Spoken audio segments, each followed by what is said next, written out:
Gloria al Señor. Estamos aquí en este tiempo de bendición, tiempo para ser edificados en la palabra del Señor. Y en esta noche nuevamente nos conectamos contigo para continuar por supuesto en este tiempo de edificación, de inspiración y de bendición. Y como todos los martes, hoy nos vamos a reunir para enseñar y para hablar del tema que hemos venido tratando todos los martes y tiene que ver con la persona de Cristo, la teología de Cristo, y particularmente hoy vamos a hablar acerca de los oficios de Cristo. La semana pasada, el martes pasado, terminamos la clase haciendo una pregunta. Y la pregunta fue, ¿qué hubiera ocurrido si Jesús no resucita? Esa es una pregunta importante porque estábamos hablando acerca de los estados de Cristo y hablábamos del estado de la humillación, pero también hablamos del estado de la exaltación. Y dijimos que Cristo había muerto, que Él había pagado el precio, que había entregado su vida en una cruz y había sido sepultado como parte de esa humillación. Pero ahora venía la parte de la exaltación y esa parte tenía que ver básicamente con el inicio, que fue la resurrección. Y si la pregunta del martes pasado fue ¿qué hubiera sucedido si Cristo no resucita? El apóstol Pablo en la primera carta a los Corintios capítulo 15 versículo 14 dice que si Cristo no hubiera resucitado, vana sería nuestra fe, vana nuestra predicación. Y es porque sencillamente la muerte de Cristo satisfizo la justicia divina. El hecho de que Él no hubiera resucitado hubiera indicado sin lugar a dudas que Él era un pecador más y por lo tanto no hubiera podido redimir absolutamente a nadie, ni siquiera a Él mismo. Luego entonces el hecho de que Él haya resucitado es la evidencia primero que Él no cometió pecado, que su justicia fue perfecta, que el sacrificio fue completo, que la obra fue completada. Como Él dijo en la cruz del Calvario, la deuda ha sido pagada y por eso dice la Escritura que la muerte no lo pudo retener. El hecho de que Cristo haya resucitado es la garantía, no solamente de que Él venció las tinieblas, que venció al diablo, como dice la Escritura allá en la carta a los Hebreos capítulo 2, versículos 14 y 15, cuando dice que Cristo con su muerte derrotó al que tenía el imperio de la muerte, esto es al diablo, sino que al resucitar, Él derrotó la muerte y de esa manera tú y yo podemos tener la seguridad de vida eterna. Con esa certeza, con esa seguridad, debemos enfrentar la vida. Él dijo, el que cree en mí, aunque esté muerto, vivirá. Y esa verdad es con la que tú y yo tenemos que enfrentar no solamente la escasez, no solamente la adversidad, el conflicto, el problema, sino también lo que hoy estamos viendo como algo nefasto, como algo que se cierne sobre el planeta y tiene que ver con esta nube de muerte. Dice la Escritura, aunque ande en valle de sombra de muerte, no temeré mal alguno porque tú estarás conmigo. Y esa verdad es la verdad con la que hoy nosotros tenemos que enfrentar no solamente la vida cotidiana, sino también esta circunstancia particular, porque Cristo venció, Él derrotó y como consecuencia de eso podemos tener vida eterna, vida victoriosa, vida abundante y así continuar una vida de libertad y de bendición. Esta noche vamos a hablar acerca de los oficios de Cristo y quiero que tratemos de la manera más interactiva que se pueda al finalizar de esta enseñanza, que por ser hoy una clase especial, por ser hoy un día distinto, vamos a darla en una hora, pero permítanme al final de este tiempo, después de la enseñanza, quiero que ustedes envíen sus preguntas. Voy a estar aquí viendo y leyendo las preguntas y vamos a estar respondiéndolas, no solamente con que tiene que ver con el tema particular de la noche de hoy, sino también con todo lo que tiene que ver con lo que está ocurriendo. Y justamente lo que está ocurriendo me enseña a mí varias cosas. Leyendo la Escritura en el libro de Isaías, el profeta Isaías, en el capítulo 61, profetizó algo que ningún ser humano, ningún rey, ningún profeta y ningún sacerdote de la antigüedad pudo cumplir, y era la obra mesiánica. Y esa verdad la encontramos en el libro de Isaías cuando dice, el Espíritu de Jehová, el Señor, está sobre mí, porque me ungió Jehová y me ha enviado a predicar buenas nuevas a los abatidos, a vendar a los quebrantados de corazón, a publicar libertad a los cautivos y a los presos, apertura de la cárcel, a proclamar, dice, el año de la buena voluntad de Jehová, el día de venganza del Dios nuestro, a consolar a todos los enlutados, a ordenar que a los afligidos de Sión se les dé gloria en lugar de ceniza, óleo de gozo en lugar de luto, manto de alegría en lugar de espíritu angustiado. Y dice, y serán llamados árboles de justicia y plantío de Jehová para gloria suya. Esta profecía, ningún rey la podía cumplir, ningún profeta la podía cumplir, ningún sacerdote la podía cumplir, que fueron los tres grandes instrumentos que Dios usó para bendecir al pueblo. Esta profecía la tenía que cumplir el Mesías. Por eso el ungido, dice, el Espíritu del Señor está sobre mí por cuanto me ha ungido. Ese nombre ungido viene de la palabra hebrea Mesías, que significa aquel en quien está la unción. Y es que la unción a la que en esta noche nos vamos a referir era justamente aquella unción profética, aquella unción sacerdotal y aquella unción real, que en la única persona en la que se podía cumplir esa triple unción era en el Mesías. Ese nombre Mesías, del hebreo Mesías, es la misma palabra Cristo del griego, que obviamente nos enseña. Y hoy vamos a hablar acerca de los oficios de Cristo. Y vamos a hablar de esos oficios de Cristo porque Él fue profeta, sacerdote y rey. Y si nosotros analizamos desde el punto de vista de la teología de Cristo, de la teología cristiana, encontramos que los profetas, los sacerdotes y los reyes tenían una función particular. Y vamos a hablar de eso esta noche, pero en el caso de Cristo, el rey por excelencia, a Cristo como el profeta por antonomasia y a Él como sacerdote inigualable y eterno, tenemos que entender que Él cumplió esa gran y eterna labor. Primero que todo, el profeta habla y tiene la voz de Dios. Y Cristo justamente fue aquel que con su dirección nos dio la enseñanza, nos dio el poder, la autoridad para librarnos de la ignorancia del pecado. La voz de Dios es la que nos libra de la ignorancia del pecado. El sacerdocio de Cristo es la comunión que nos libra de la culpa del pecado. Y cuando hablamos de Cristo como Rey, nos estamos refiriendo a esa autoridad que nos libra del dominio del pecado. Entonces, entendiendo esa verdad y entendiendo que el Mesías, es decir, Cristo, tenía que ser el puente. El nombre puente es el nombre que el apóstol Pablo le dio a Jesús en la primera carta a Timoteo capítulo 2 versículo 5. Dice, porque hay un solo Dios y un solo mediador entre Dios y los hombres.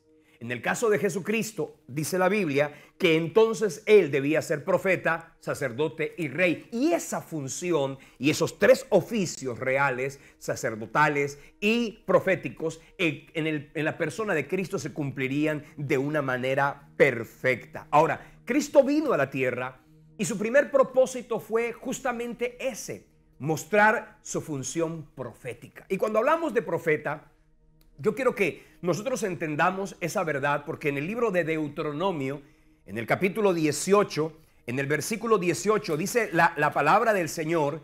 Quiero que por favor analices esa palabra, porque en el capítulo 18 de Deuteronomio, en el versículo 15 dice, profeta de en medio de ti, de tus hermanos, como yo te levantará Jehová tu Dios, a él oiréis. En el versículo 18 dice, profeta les levantaré de en medio de sus hermanos, como tú, y pondré mis palabras en su boca, y él les hablará todo lo que yo les mande. Lo que estamos leyendo aquí es que el profeta era aquel que traía la dirección de Dios. El profeta era aquel que traía la voz de Dios para vencer obviamente la ignorancia del pecado. Cuando leemos la Escritura y entendemos lo que la palabra dice, es que Cristo, dice la palabra del Señor, que vino a revelarnos al Padre. En la carta a los Hebreos capítulo 1 versículo 1 dice, Dios habiendo hablado en otro tiempo a nuestros padres por los profetas, en estos postreros días nos habla por medio del Hijo.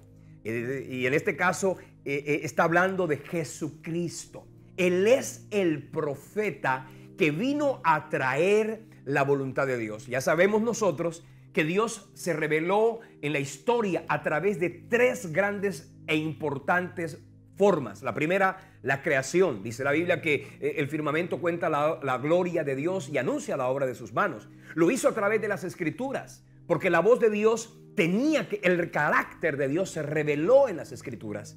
Pero era necesario que esa palabra se encarnara y esa palabra nos trajera el mensaje de Dios, y esa palabra es Jesucristo. Cuando leemos las Escrituras, entendemos que cuando Jesús estuvo en la tierra, Él vino a mostrar al Padre, a revelar al Padre, a traer la voluntad del Padre. Y eso lo leemos en sus grandes alocuciones, en sus sermones, en sus enseñanzas. Una y otra vez Jesucristo hablaba, no como cualquiera, no como los demás, sino hablaba como quien tiene autoridad. Y esa es la autoridad que reflejaba ese cumplimiento profético que Dios le dio al pueblo de Israel en el capítulo 18 del libro de Deuteronomio. Cristo sería el profeta que traería la voz de Dios, y esa voz traería, por supuesto, un mensaje contra el pecado, pero también un llamamiento al arrepentimiento. En el Evangelio de Mateo, capítulo 4, versículo 17, encontramos a Jesucristo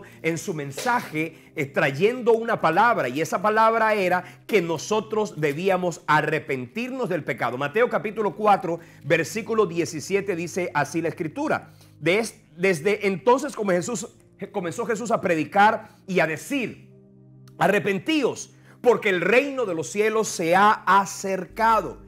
En Lucas capítulo 13, versículo 3, también encontramos esa forma a través de la cual Cristo vino a mostrarnos su palabra y a traernos el mensaje revelador de Dios a los hombres. En el capítulo 1 de Juan, en el versículo 17 y 18, dice la Escritura que Cristo vino a revelar al Padre. Él vino a traer la voz de Dios, a traer el mensaje de Dios. Y es que en este momento de tantísima incertidumbre, de tantísimo temor, de tanta duda, de tanta especulación, de tanto temor, ¿sabes una cosa? Hay una voz, que es una voz que tiene autoridad en los cielos y en la tierra. Isaías 55 dice: sécase la hierba, marchítase la flor, pero la palabra de Dios permanece para siempre. Y es esa palabra, la palabra de Cristo y el mensaje de autoridad, la que hoy nosotros debemos tener presente. Cuando hablamos de un profeta, la gente por lo general se refiere al profeta como aquel que vaticina algo que va a suceder.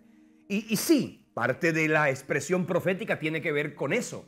Pero en un sentido más completo, lo que estamos diciendo es que Cristo es profeta porque Él trae la voluntad de Dios. Ahora, cuando Cristo estuvo en la tierra, por supuesto que Él profetizó.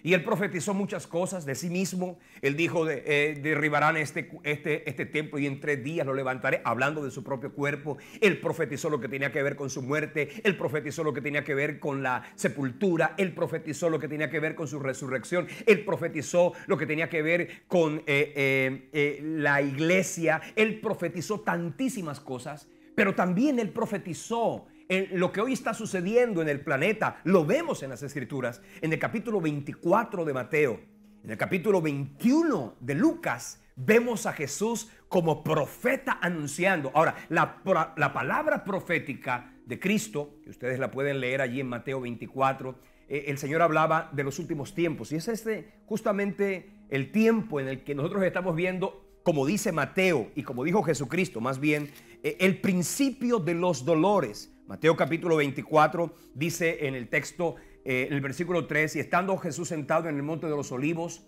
los discípulos se le acercaron aparte diciéndolo: dinos, ¿qué será? ¿Cuándo sucederán estas cosas? ¿Y qué señal habrá de tu venida y del fin del siglo? Respondiendo Jesús le dijo: mirad que nadie os engañe, porque vendrán muchos en mi nombre diciendo: yo soy el Cristo, y a muchos engañarán. Y oiréis de guerras y rumores de guerras. Mirad que no os turbéis, porque es necesario que todo esto acontezca, pero dice: aún no es el fin. Porque se levantará nación contra nación y reino contra reino, y habrá pestes, y habrá hambres, y habrá terremotos en diferentes lugares. Y esto, dice, será principio de dolores. Y sigue el Señor hablando de esto. Y cuando yo leo la palabra y en pocos días, y teniendo en cuenta esto y tantísimas preguntas que la gente se hace, en pocos días vamos a hacer una transmisión donde vamos a hablar justamente de todo lo que tiene que ver con la palabra profética, el fin de los tiempos, lo que la Escritura enseña, para que nosotros sepamos que esto a los gobiernos los ha tomado de sorpresa, a las naciones las ha tomado inadvertidas, desprevenidas, pero esto está profetizado en las Escrituras. Y esa verdad, y lo que ya está profetizado ¿para qué? Para que tú y yo tengamos consuelo, para que tú y yo tengamos esperanza, para que tú y yo sepamos que esto iba a suceder. Pero también, así como se profetizó aquello, la profecía dice que tú y yo seremos vencedores. De pronto, en este tiempo estamos viviendo, como dice aquí, el principio de dolores. Pero llegará el día en que esto se agudizará. Y cuando esto se agudice, nosotros, tú y yo, no estaremos aquí. En este tiempo no veremos el fragor de la indignación, como dice Mateo, el libro de Isaías, capítulo 26, versículo 20. Pasará la indignación y nosotros estaremos escondidos en Cristo. Llegará el día en que se levantará toda la ira de Dios sobre la tierra, pero la iglesia en ese momento será librada. En este momento seremos guardados de la hora de la prueba, pero en el día en que el día de la venganza del Señor acontezca tal como está profetizado, entonces nosotros seremos librados. La iglesia será quitada de en medio, como dice las Escrituras, y en pocos días estaremos hablando. Leyendo la palabra, es importante que entendamos que Cristo enseñó y profetizó todo lo que está sucediendo. Pero lo que yo encuentro en las Escrituras para referirme al ministerio profético de Cristo es que Él trajo la expresión de la voluntad de Dios. Y cuando decimos expresión estamos diciendo instrucción, estamos hablando de exhortación y también la reprensión. Podemos decir que Jesús en su ministerio terrenal manifestó de manera clara y precisa el plan de Dios para toda la humanidad. Que este sea una oportunidad para que la iglesia tome esa misma palabra, tome ese mismo mensaje y lo predique, lo enseñe a aquellos que hoy están viviendo en tantísima incertidumbre. Los profetas hablaron y profetizaron para un tiempo, para algo limitado, pero Cristo como profeta eterno habló para la eternidad. Y el pueblo, cuando Jesús estuvo en la tierra, no solamente por la forma como hablaba, con la autoridad con la que hablaba, sino por la forma como se cumplieron sus palabras y sus declaraciones proféticas, el mundo y los que allí estaban lo terminaron reconociendo como profeta. Mateo 21:11 dice que la gente lo reconocía como profeta. Lucas 7:16 también nos enseña que lo reconocieron como profeta. Así que hoy es importante que nosotros entendamos, Jesucristo es el profeta. La palabra profética más segura, a la cual hacemos bien en estar atentos como antorcha que alumbra en lugar oscuro hasta que el día esclarezca y el lucero de la mañana amanezca en nuestros corazones, es la poderosa palabra de Dios. Aquí está el mensaje de Dios, aquí está la esperanza. El mundo mira este libro como algo nefasto y triste. Tú y yo lo debemos mirar como la esperanza, porque todo dice que tú y yo somos más que vencedores. Ahora, no solamente fue profeta, también fue sacerdote. Y alguien dijo, Cristo fue profeta en su ministerio terrenal. Es sacerdote en el momento actual en que la iglesia está en la tierra y será rey en el momento en que Él venga a establecer su gobierno teocrático. Lo regirá, dice la Biblia, Él regirá el planeta con toda autoridad. Más adelante voy a hablarles de eso, pero sí, estamos hablando del ministerio de Cristo y básicamente se puede entender como su ministerio en el tiempo, en el pasado, como profeta, en la actualidad como sacerdote. ¿Qué quiere decir que Cristo es sacerdote? Es importante que lo entendamos. La carta a los hebreos se escribió justamente para un pueblo que estaba acostumbrado a ver sacerdotes. La carta a los hebreos se escribió con ese propósito. La gente, los hebreos que se habían entregado a Cristo, que habían reconocido a Jesucristo como el Mesías, ahora estaban viendo el ministerio de los sacerdotes del templo y estaban llenos de incertidumbre respecto de ese ministerio de Cristo. Y la carta a los hebreos se escribió para demostrar que Cristo es un sacerdote perfecto. Ahora, el ministerio de la intercesión, porque si el profeta es aquel que habla de parte de Dios a los hombres, el sacerdote es aquel que le habla a Dios de parte de los hombres. El profeta habla a los hombres de parte de Dios, el sacerdote habla a Dios de parte de los hombres. El momento más hermoso y más sublime que yo leo en los evangelios, de la manera como Jesucristo enseñó la función sacerdotal, se encuentra en el capítulo 17 del Evangelio de Juan. Ahí está la oración de Cristo por los discípulos, por la iglesia. Y es que es eso justamente lo que hace Jesucristo como sacerdote. Leyendo la Biblia, en la carta a los Hebreos capítulo 5, versículo de 4 al 6, dice: y nadie toma para sí esta honra, sino el que es llamado por Dios, como lo fue Aarón.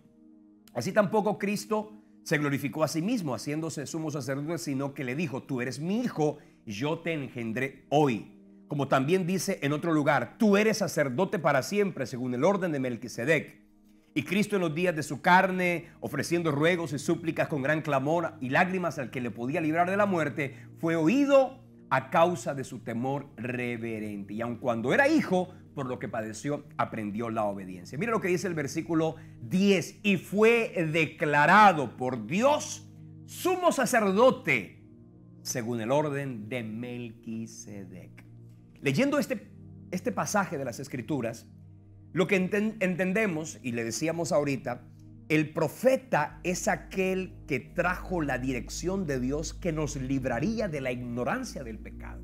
Ahora el sacerdote era aquel que nos traía la voz de Dios para librarnos de la culpa del pecado. Y eso implicaba una ofrenda, y eso implicaba un mediador, un sacerdote. Y Cristo es la ofrenda. Si ustedes leen Juan capítulo 1, versículo 29, un día dice la palabra que Juan el Bautista lo vio a lo lejos y dijo: he aquí, Él es el Cordero de Dios que quita el pecado del mundo. Respondiendo la pregunta que muchos años atrás, muchos siglos atrás, se hizo Isaac cuando preguntó: Padre, y aquí está la leña, y aquí está el altar, ¿dónde está el cordero para el holocausto? Y ahí fue cuando Abraham le contestó: no te preocupes, Jehová Jireh, Jehová se proveerá de cordero para el holocausto. ¿Dónde está el cordero? Pues bien, en Juan capítulo 1, versículo 29, lo encontramos. Jesucristo es la ofrenda, pero también Él es el oferente. Él es la ofrenda y es el oferente, porque Él se ofreció a sí mismo. Ahora, como nuestro sumo sacerdote o como nuestro sacerdote, Jesús nos trae la comunión con Dios. Y Él restaura la comunión. Él se convierte en el mediador que une a los hombres con Dios, que estaban divididos a causa del pecado. Él se ofreció a sí mismo como un perfecto sacrificio por la culpa de nuestros pecados. Ahora, cuando Cristo ofrece su cuerpo, cuando ofrece su vida, cuando entrega aquella ofrenda voluntaria, dice la Escritura que con Él nuestros pecados fueron perdonados. Con Él fuimos justificados, como dice Romanos 3:24. Con Él fuimos santificados, como dice Primera de Juan capítulo 1, versículo 7. Por Él fuimos perdonados, como dice Romanos 6, versículo 18. Es decir, en Cristo nosotros arreglamos el problema del pecado y como consecuencia de eso restauramos la comunión. La Biblia siempre denotó al sacerdote de aquel entonces como alguien que ocupaba una posición honorable, una posición que se serviría de intermediación. Y leyendo las Escrituras encontramos que justamente ese sacerdote es Cristo. Ahora dice aquí, en Hebreos capítulo 4, versículo 14, dice: por tanto, teniendo un gran sumo sacerdote que traspasó los cielos, Jesús, el Hijo de Dios, retengamos nuestra profesión, porque no tenemos un sumo sacerdote que no pueda compadecerse de nuestras debilidades, sino uno que fue tentado en todo según nuestra semejanza, pero sin pecado. Dice el versículo 16: acerquémonos pues confiadamente al trono de la gracia para alcanzar misericordia y hallar gracia para el oportuno socorro. Si ustedes y yo leemos las Escrituras, nos damos cuenta, y particularmente la carta a los Hebreos es una carta hermosa, maravillosa, porque es la carta que nos muestra la supremacía de Cristo, la superioridad de Cristo. En el capítulo 4 y el capítulo 5 de Hebreos vemos a Cristo como el sumo sacerdote, el perfecto, no según el orden de Aarón, ¿cierto? Porque para que él fuera del orden de Aarón, él tenía que ser de la tribu de Leví. Y todos sabemos que Jesús nació de la tribu de Judá. Por lo tanto, era necesario que se cambiara el sacerdocio. El sacerdocio arónico era un sacerdocio temporal. Ustedes pueden leerlo conmigo. En el capítulo 7 de la carta a los Hebreos, leemos lo que implica y lo que significa justamente ese sacerdocio arónico que ahora fue cambiado por otro sacerdocio. Y ahora era un sacerdocio eterno, donde ahí la Biblia hace referencia a un sacerdote, Melquisedec, que de él, por supuesto, las Escrituras hacen referencia de una forma tipológica a la persona de Cristo en el Antiguo Testamento. Leyendo, encontramos que Cristo, como sacerdote ahora de una nueva tribu, porque él es de la tribu de Judá, asume un sacerdocio que ya no era temporal, que ya no era momentáneo. Si leemos las palabras en la carta a los Hebreos capítulo 5, versículo del 1 al 10, habla de la temporalidad del sacerdocio arónico. Pero si leemos luego en la carta a los Hebreos, específicamente en el capítulo 8, encontramos que hubo un pacto. En el capítulo 7 dice que hubo un pacto. El pacto de Cristo es un pacto eterno, inmutable, suficiente, porque es perfecto. En la carta a los Hebreos, en el capítulo 8, habla de Cristo como el mediador de un nuevo pacto. Y esto me gusta porque el sacerdocio de Cristo no era un sacerdocio temporal, sino que Él hoy está en el trono. Él está a la diestra del Padre. Lo que hoy debemos entender es que Él está allí sentado, intercediendo por nosotros ante el Padre. En este momento la iglesia, óyeme bien, las naciones están preocupadas, la gente corre de aquí para allá, la gente se esconde, la gente huye, la gente grita, la gente se lamenta.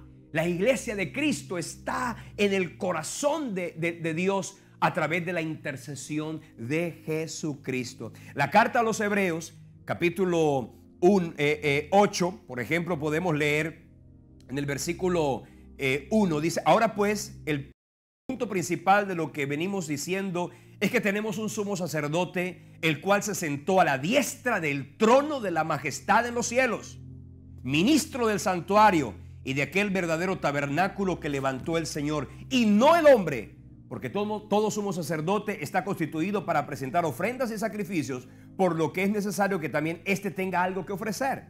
Y en el caso de Cristo sabemos perfectamente que Él es el oferente y además Él es la ofrenda. Si leemos las Escrituras, carta a los Hebreos capítulo 9, versículo 11 y 12, me gusta, dice: estando ya presente Cristo, sumo sacerdote de los bienes venideros, por el más amplio y más perfecto tabernáculo, no hecho de manos, es decir, no de esta creación, y no por sangre de machos cabríos, ni de becerros, sino por su propia sangre, entró una vez y para siempre al lugar santísimo. Nadie podía entrar al lugar santísimo. El sacerdote veterotestamentario entraba trémulo, temeroso, acobardado, porque si Dios no aceptaba la ofrenda, la gloria de Dios caía y el sacerdote moría de manera fulminante. Pero en el caso de Cristo, Él entró al santuario y Él no solamente rompió el velo de arriba abajo, sino que además de eso satisfizo la justicia divina a través de una sangre que no había pecado. La paga del pecado es muerte. Si Cristo muere sin haber cometido pecados, su muerte se volvió ilegal. Y eso permitió que Satanás fuera derrotado, que la muerte fuera destruida, como dice 1 Corintios capítulo 15. En el capítulo 15 leemos a Pablo hablarle a la muerte y decirle: ¿dónde está, oh muerte, tu aguijón? ¿Dónde está, oh sepulcro, tu victoria? ¿Por qué? Porque Cristo venció y su sacrificio fue perfecto. No como el de los machos cabríos, no, sino con la sangre preciosa de Jesucristo. Hoy, ¿qué está haciendo Jesús? Él está sentado en el trono intercediendo por ti y por mí. Hebreos capítulo 7, versículo 25, mira lo que dice. Por lo cual puede también, hablando de Cristo, salvar perpetuamente a los que por Él se acercan a Dios, viviendo siempre para interceder por ellos.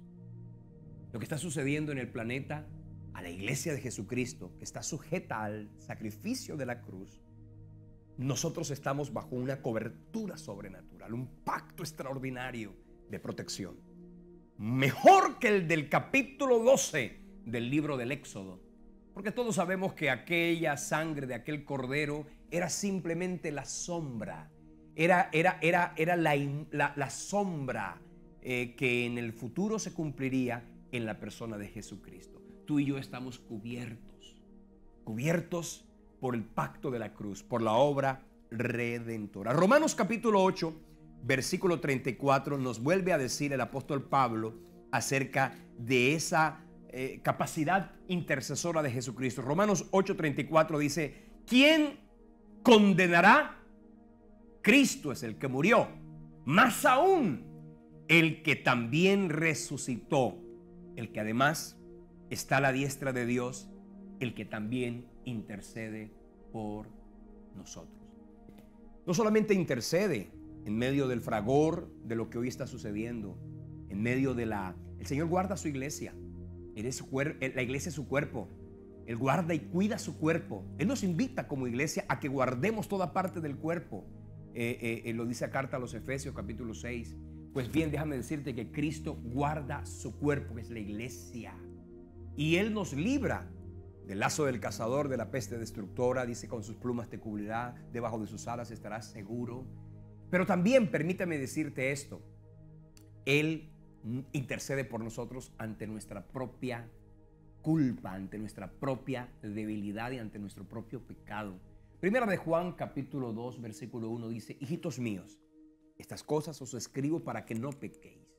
Pero si alguno hubiere pecado, abogado tenemos para con el Padre, a Jesucristo el justo. La palabra abogado tiene que ver con la palabra intercesor, intermediario. Tiene que ver con alguien que media, con alguien que defiende, con alguien. Y eso es lo que el Señor Jesucristo hace. El abogado que nos defiende ante el trono, y tenemos otro abogado, el Parácletos divino, el Espíritu Santo, que nos defiende de nuestra propia acusación, de nuestra propia culpa. Si tienes preguntas, me dicen aquí que me acuerde de decirles que por favor nos escriban a YouTube. Si tienen alguna pregunta, en unos minutos vamos a dar un espacio para esas preguntas. Ahora hablemos de rey.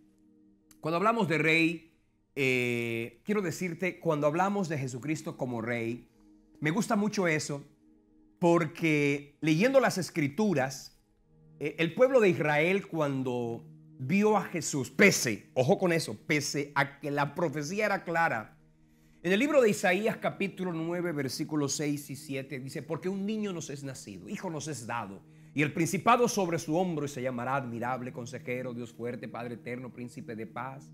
Dice: lo dilatado de su imperio ni la paz no tendrán límite, sobre el trono de David su padre reinará. Dice: el celo de Jehová de los ejércitos hará eso. Pese a que los judíos tenían esa profecía, ellos esperaban que cuando Cristo viniera, cuando el Mesías viniera, fuera un poderoso guerrero que librara una batalla contra el imperio que lo subyugaba.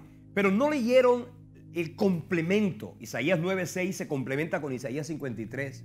Cristo es el rey que se establecería, pero luego de ofrecer el sacrificio. Él herido fue por nuestras rebeliones, molido fue por nuestros pecados, el castigo de nuestra paz fue sobre él, por su llaga fuimos nosotros curados, y todo lo que dice Isaías 53, que habla acerca de ese siervo sufriente. Para los judíos, la idea de un siervo sufriente no era tan fácil de entender, porque ellos querían uno que los librara de la cautividad. Por eso ustedes van a ver muchas veces a Cristo diciéndole a las personas con quienes tenía una interlocución, a quienes les regalaba una palabra o les daba un milagro. No le digan a nadie, no le digan a nadie. ¿Para qué? Para que la gente no se levantara y lo procuraran hacer rey, porque él no vino a establecer un reino terrenal en ese entonces, sino que su propósito era vencer y quitarle la autoridad a aquel que la había usurpado allá en el huerto del Edén. Por eso él tenía que enfrentar a Satanás.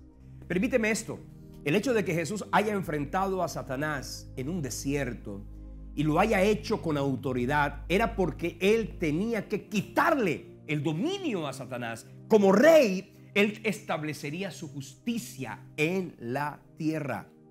Apocalipsis 19, versículos 11 al 14, muestra a Jesús viniendo sobre montado sobre un caballo blanco.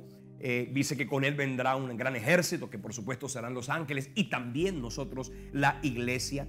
Y él un día establecerá ese reino y lo hará con toda contundencia, lo hará con toda vehemencia. Pero en este momento lo que tenemos que entender es que su primera obra no fue establecer un reino terrenal. Su primera obra fue enfrentar a Satanás y quitarle, como dice la Biblia, el imperio de la muerte.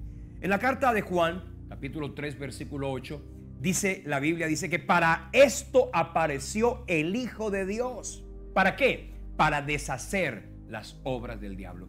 El Señor Jesucristo no podía establecer un reino terrenal si primero no le quitaba el gobierno a aquel que de manera legal, pero de forma usurpada, lo había tomado allá en el huerto del Edén. Jesucristo vino a la tierra a enfrentar el problema del pecado, a derrotar a Satanás, pero también Él vino a establecer un reino que hoy pudiéramos decirlo, es un reino invisible. La iglesia de Cristo sabe y entiende, y cuando le preguntaron al Señor, cuando le pidieron a Jesús, enséñanos a orar, obviamente a Él le dijeron de qué manera iba a hacer esa oración. Y hay una frase hermosa de esa oración que dice, establece en nosotros tu reino. No dice, establece en el mundo tu reino, sino que venga a nosotros tu reino. Mira, la iglesia, Cristo es rey.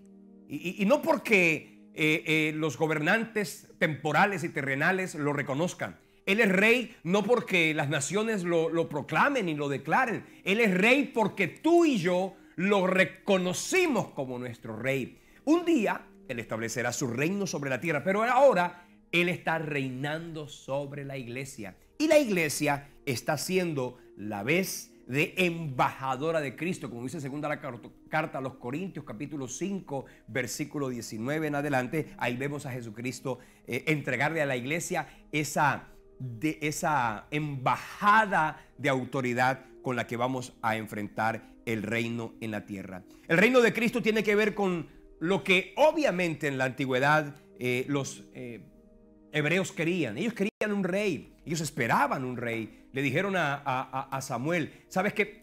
Necesitamos un rey, queremos un rey.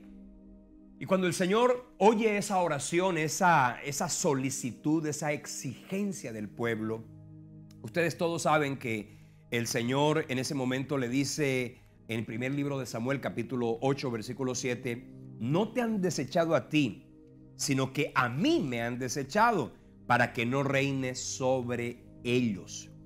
Es decir, el Señor estaba reinando sobre el pueblo, pero ellos querían ver un rey terrenal. Y los hebreos, los judíos, entonces y hoy todavía quieren un rey terrenal que gobierne. Cristo llegará el día en que vendrá y establecerá su reino. Y lo hará, como dice la palabra allá en el libro de Isaías, en el capítulo 11, cuando habla del reino milenial. Un día llegará el momento en que Cristo establecerá su reino sobre la tierra. Y cuando Él lo establezca, ¿sabes una cosa? Todo se ordenará.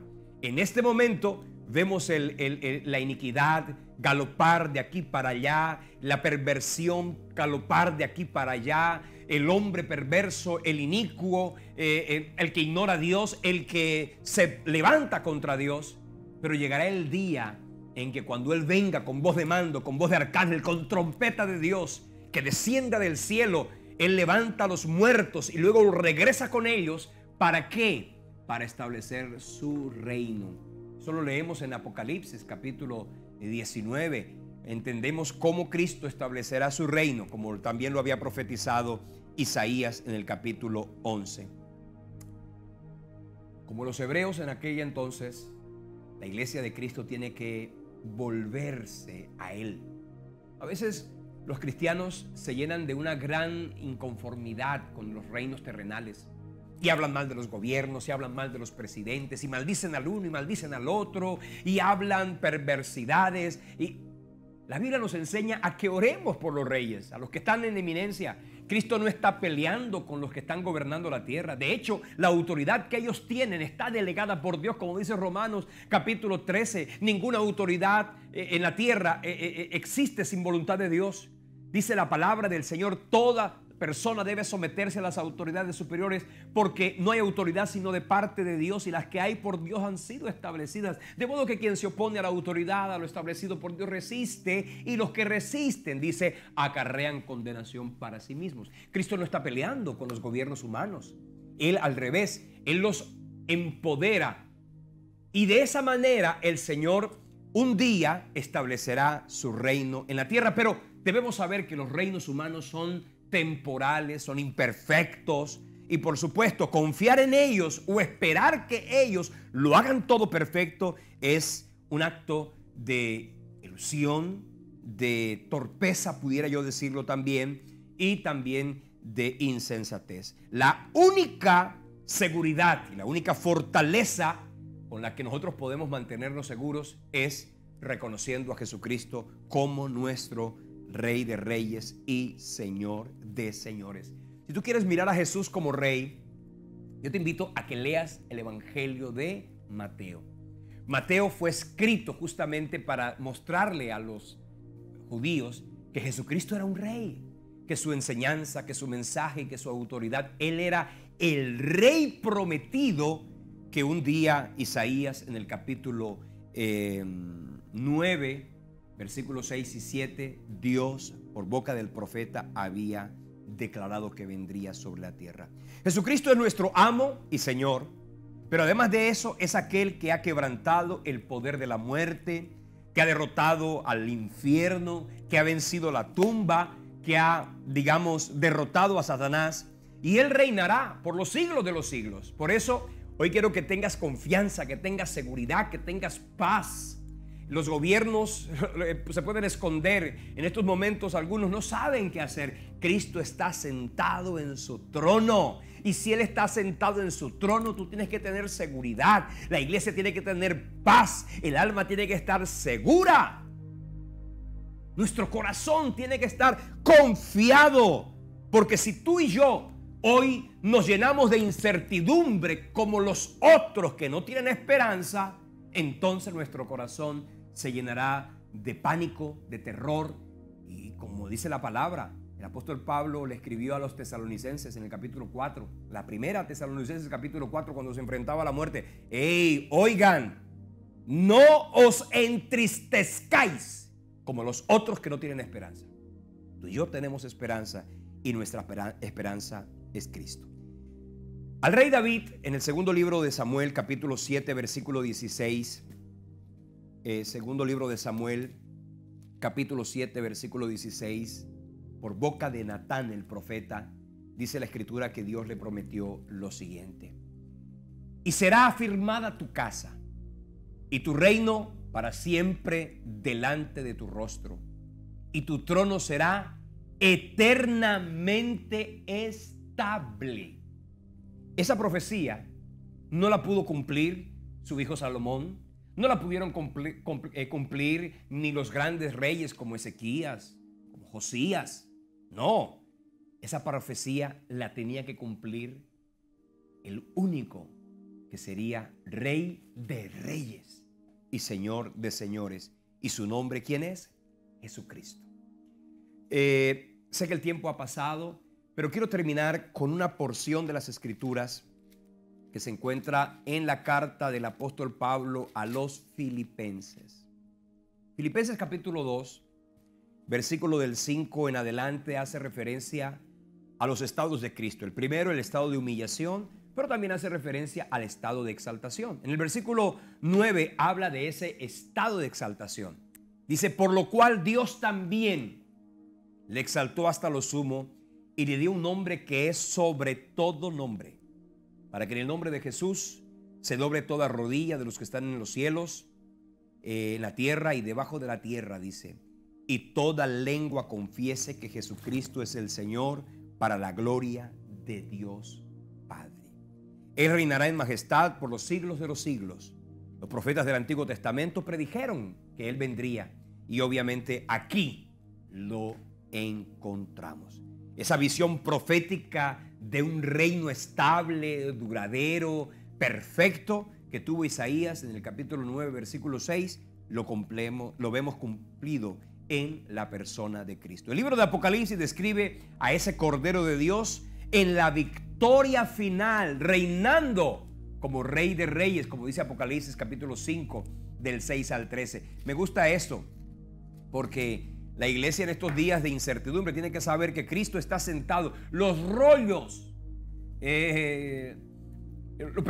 sellos del rollo de la justicia de Dios sobre la tierra, de la ira de Dios sobre la tierra, no se han abierto, pero un día se abrirán. Y el que los va a abrir es el Señor Jesucristo. Apocalipsis 5, versículo 6, dice, y aquí el león de la tribu de Judá, la raíz de David, ha venido y ha vencido para abrir el libro y desatar sus 7 sellos. El versículo 6 dice, y miré y aquí que en medio del trono y de los 4 seres vivientes y en medio de los ancianos estaba en pie un cordero como inmolado que tenía 7 cuernos. Cuando habla la Biblia de cuernos, habla de autoridad. 7 cuernos está hablando de la plenitud de toda la autoridad.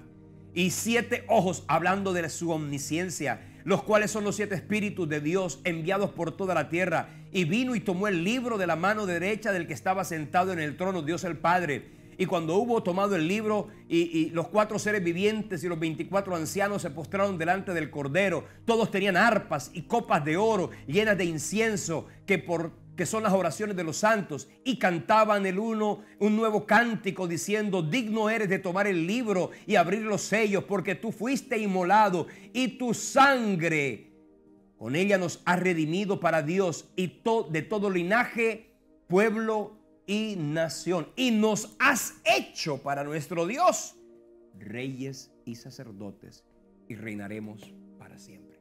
Ese reino de Cristo será compartido con nosotros que somos la iglesia.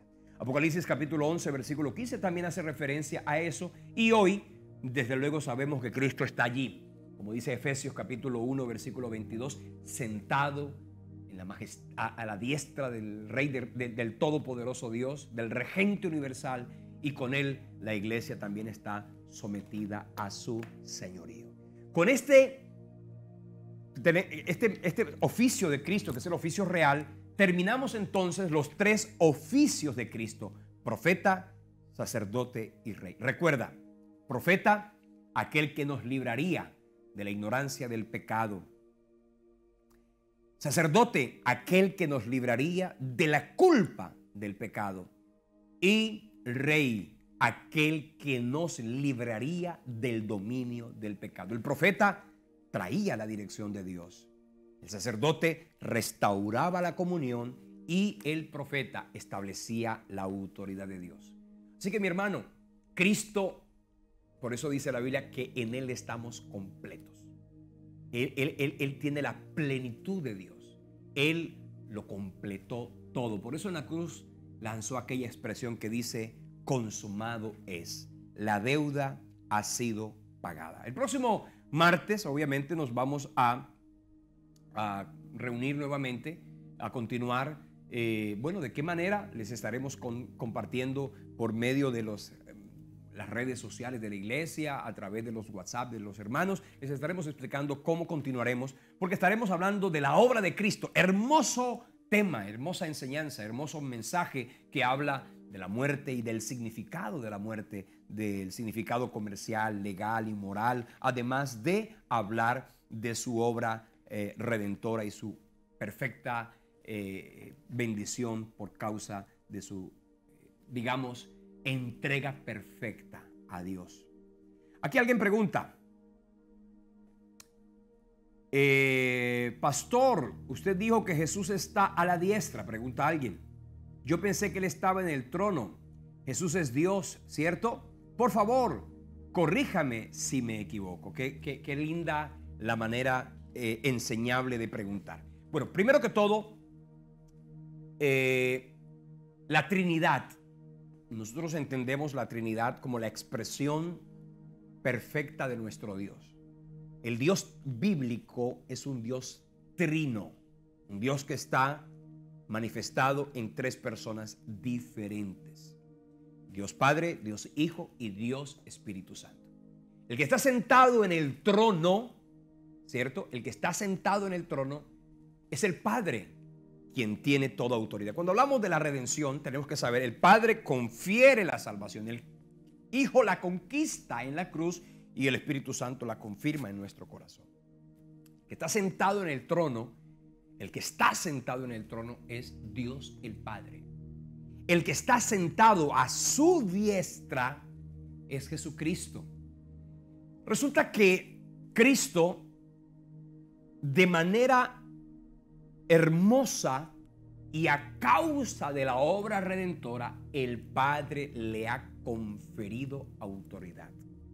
Dice el libro de Salmos, vamos a ir al libro de los Salmos, en el capítulo 2, Salmo capítulo 2, leemos al Señor diciendo,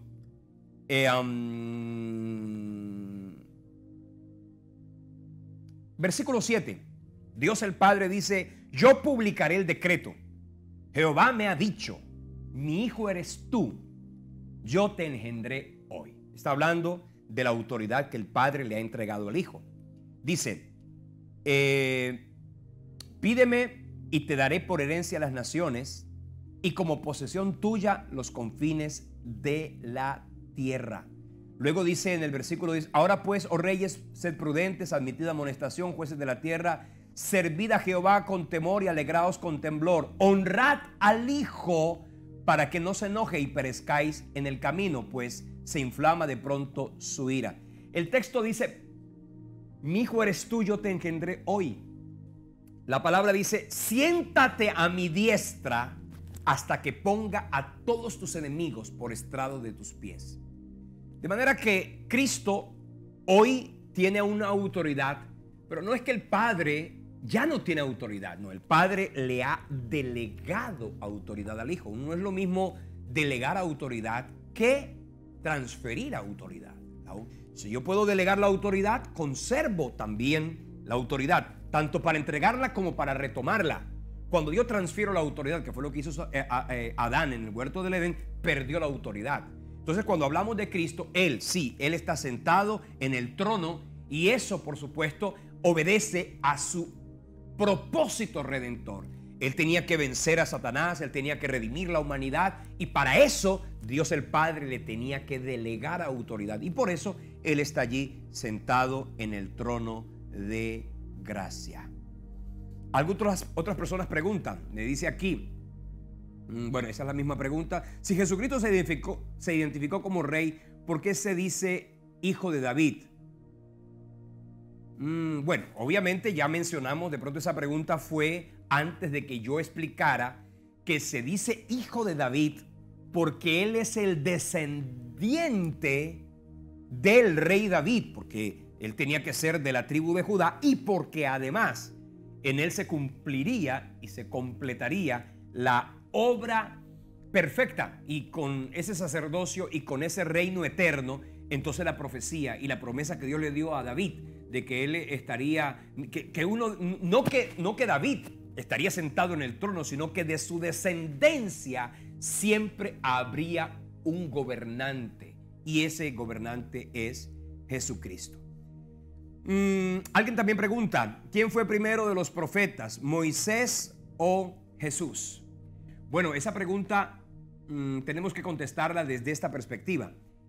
¿Quién fue primero, Abraham o Cristo? Si hablamos del Cristo encarnado, tenemos que decir cronológicamente Jesucristo estuvo mucho tiempo después de Abraham. Pero cuando leemos en Juan capítulo 8, versículo 56, 57, 58, Jesucristo dijo: antes que Abraham fuese, yo soy. Es decir, Jesucristo está hablando de su preexistencia, está hablando de su eternidad. Y si Él está diciendo que Él fue antes de Abraham, ¿cierto? Significa que por supuesto fue antes de Moisés, porque Moisés fue posterior a Abraham. Estamos refiriéndonos allí no a la persona de Cristo en su preexistencia, sino o a la humanidad de Cristo, sino que estamos hablando a la divinidad de Cristo, que tiene que ver básicamente con lo que hemos mencionado. Bien, ¿alguna otra pregunta? Salomón, ¿te han hecho alguna pregunta? Está bien. Entonces pienso que aquí algunos me están escribiendo, van a escribir otra pregunta. Bueno, sé que esta noche ha sido una noche diferente, una noche especial. Bueno, en pocos días vamos a estar nosotros hablando de preguntas respecto de todos estos temas apocalípticos, de estos temas que tienen que ver con el final de los tiempos. Y bueno, va a ser mucho más emocionante frente al acontecer de los últimos días. Pregunta alguien también: Jesús, como descendiente de David, ¿sí no era hijo de sangre de José? Bueno, básicamente ustedes todos saben que la genealogía, si ustedes miran Mateo y leen también, Lucas, se dan cuenta que hay dos genealogías. Y ambas genealogías se conectan con David. ¿Por qué? Porque tanto José, ¿ok?, como María, ambos son descendientes de la tribu de Judá. En consecuencia, desde el punto de vista legal, la profecía, ¿cierto?, que el Señor le dio a Satanás, la palabra que le declaró allá en el huerto del Edén, es que de una mujer nacería, en Génesis 3:15, de una mujer nacería aquel que te derrotaría. Y ese obviamente era el mensaje con el cual Dios le estaba diciendo a Satanás: un día de una mujer nacería el Mesías. Jesús no fue hijo de José, porque si él era el hijo de José, si era engendrado por José, tendría obligatoriamente la responsabilidad de cargar con su propio pecado, el pecado con el cual todo ser humano nace a causa de haber sido engendrado. Por eso el apóstol Juan dice: el cual fue engendrado no por voluntad de hombre ni de varón, sino de Dios. Primera Juan capítulo 1. Quiere decir que Cristo es descendiente de María. María, aunque obviamente tenía la naturaleza de todo ser humano, como dice Romanos 3:23 y Romanos 6:23, naturaleza pecaminosa, la madre no transmite esa naturaleza pecaminosa, porque la transmite la semilla. Y la semilla, obviamente, era la semilla que José hubiera puesto si él hubiera sido quien engendrara a María. Pero ya dijimos en clases anteriores, cuando hablamos de la humanidad de Cristo, o mejor, cuando hablamos de la encarnación de Cristo, explicamos. Puedes irte al SoundCloud de la iglesia y allí encontrar en las primeras clases de Cristología esta explicación. Cristo es descendiente de David, primero porque María es descendiente de David, pero él, al ser adoptado, por decirlo de alguna manera, por José, ustedes todos saben que un hijo es hijo, sea engendrado o sea adoptado. Desde el punto de vista legal, se tiene toda la autoridad y se tiene todas las prerrogativas de quien tiene esa autoridad. ¿Hay alguna otra pregunta? Bien, ¿cuál es la pregunta? En el chat tuyo. Ok, la pregunta: ¿son Jesús y Melquisedec la misma persona? ¿Por qué me hacen esa pregunta tan compleja cuando ya falta muy poco tiempo? Dios bendiga a los hermanos. Bueno, primero que todo, es importante que entendamos que Melquisedec es un personaje enigmático.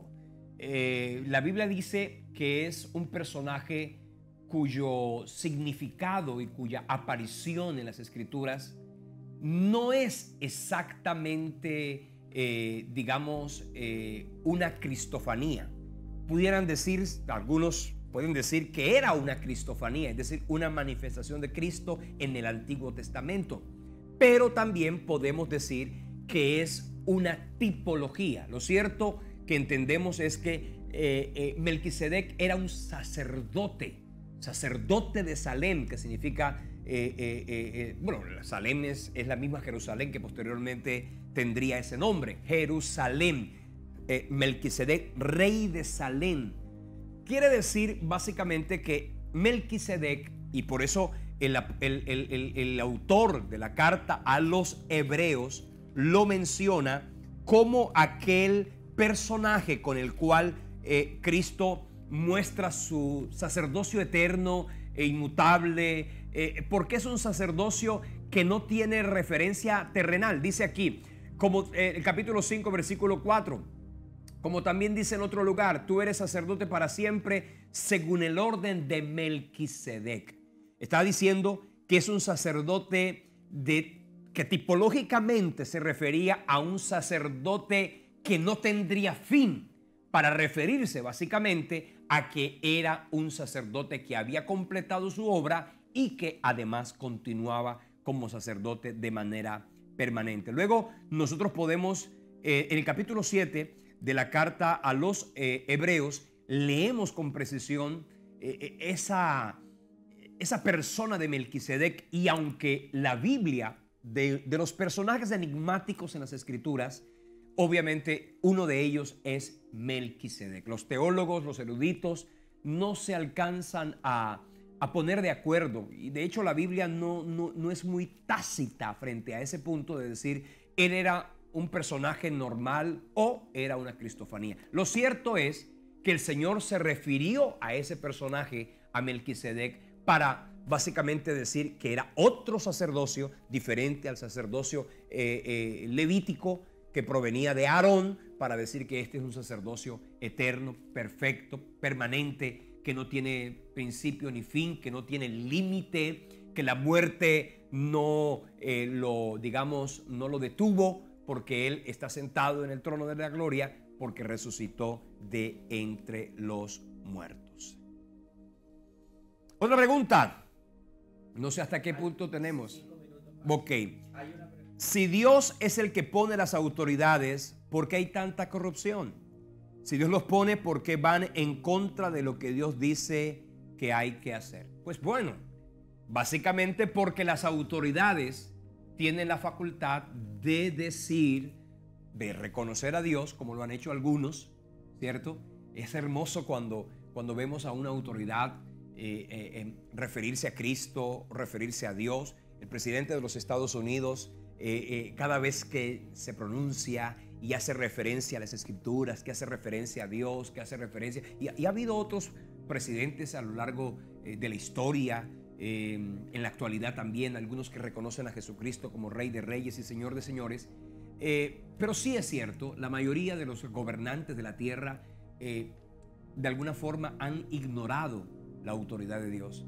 Pero, como dice la carta, el libro de Isaías en el capítulo 40, dice, Él convierte en nada a los poderosos y a los que gobiernan la tierra hace como cosa vana, como si nunca hubieran sido sembrados, como si nunca hubieran sido plantados, como si nunca su tronco hubiese tenido raíz en la tierra. Tan pronto como sopla en ellos se seca y el torbellino los lleva como hojarasca.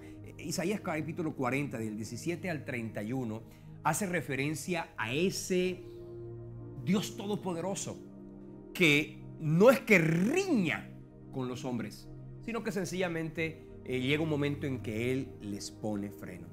Los seres humanos han decidido ignorar a Dios. Un día en el libro de Daniel vemos a un personaje llamado Nabucodonosor, un rey jactancioso de la antigua Babilonia que un día se paseaba por los palacios imperiales. Decía, ¿no es esta la gran Babilonia que yo construí? No hay nadie más grande que yo. Y dice la Escritura que en ese momento vino de parte de Dios un espíritu que lo lo atormentó, que por 7 años le quitó prácticamente la razón, que estuvo comiendo pasto como las bestias, lo que la Biblia narra que vivió el poderoso Nabucodonosor, el rey del imperio más glorioso del mundo antiguo. Dice la Biblia que hasta que reconoció que el Altísimo tiene gobierno y tiene autoridad del gobierno de los hombres, y quien lo da a quien Él quiere. Los seres humanos hoy tienen una autoridad delegada por Dios. Pero llegará el día en que Dios asumirá toda autoridad y todas las naciones tendrán que someterse a su gobierno. Si hoy día los reyes hacen lo que no va de acuerdo con la voluntad de Dios, pues bien, el Señor ha permitido eso porque también es cierto que el maligno, el príncipe de este mundo, el Dios de este siglo, Satanás, ciega el entendimiento de las personas para llevarlos a cometer toda clase de impurezas. Pero nosotros, que hemos reconocido a Cristo, sabemos que mientras estemos en esta tierra, el reino es, por supuesto, un reino temporal, pero un día establecerá el Dios Todopoderoso un reino de gobierno, de autoridad en toda la tierra, y allí, ahí sí, como dice en el libro de Apocalipsis capítulo 20 y también Isaías capítulo 11, será un reino de gobierno con vara de hierro. Mientras tanto, las naciones podrán desconocer a Cristo, pero tú y yo lo hemos reconocido como Señor de señores y Rey de reyes. Y un día Dios acabará y suprimirá, dice la Escritura, todo reino, todo gobierno, y todo lo asumirá el Señor Jesucristo por 1000 años, y luego, y la iglesia también estará con Él reinando, estaremos con Él reinando en la tierra. Vamos a orar, el tiempo se ha ido. Vamos a pedirle al Señor que nos bendiga y que hoy y siempre podamos continuar con su palabra como la antorcha que alumbra en lugar oscuro. Padre Dios que estás en el cielo, gracias por tu palabra, gracias por esta noche, gracias por la oportunidad de poder llegar, Señor del cielo, a través de estos medios tecnológicos, Señor, a cada corazón, a cada vida, a cada familia, allá donde se encuentran. Gracias por cada persona que durante todas estas semanas ha estado estudiando el seminario de Cristología, y gracias, Dios, por los que hoy se han añadido. En el nombre de Jesús yo los bendigo y te pido que tu palabra, que es viva y eficaz, cada día nos guíe, nos dirija, nos bendiga, para que con tu bendición podamos caminar de gloria en gloria, de triunfo en triunfo y de victoria en victoria. Guarda a tu iglesia, guarda a tu pueblo, guarda a nuestra familia, Señor, en el nombre de Jesucristo. Declaramos que necesitamos de ti y que dependemos de ti, Señor de señores y Rey de reyes. En el nombre de Jesús, amén y amén.